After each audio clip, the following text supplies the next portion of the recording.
vaovao ny fanabiazana amin'ny lafiny mahaolona anirariny mba vaovao mahafary manakarivo no enitsika manapahavelontsika ahafahantsika midera azy Andriamanitra ray.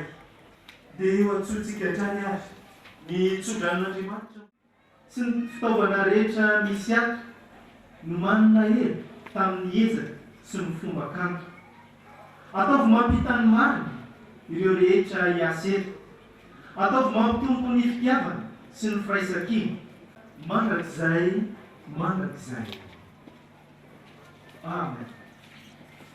Ny hafaliana ao anatintsika ao ary dia eo am-pitsanganana no mandeha handredonantsika hira.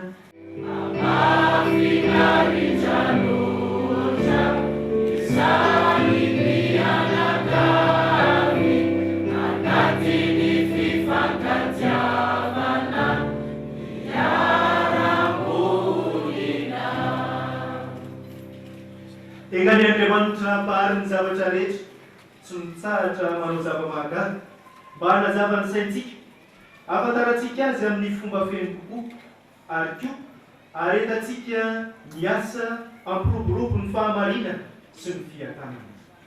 Amen. Ombantsika mianakavy aneny Tompo. Irotsaka sombantsika mandrakariva ny tsodran'Andriamanitra maefa ny zavatra rehetra, ny Ray sy ny Zanaka sy ny Fanahy Masina. Hitantana mandrakariva ny asa izay tanterahintsika eto anie i Jesu Kristy.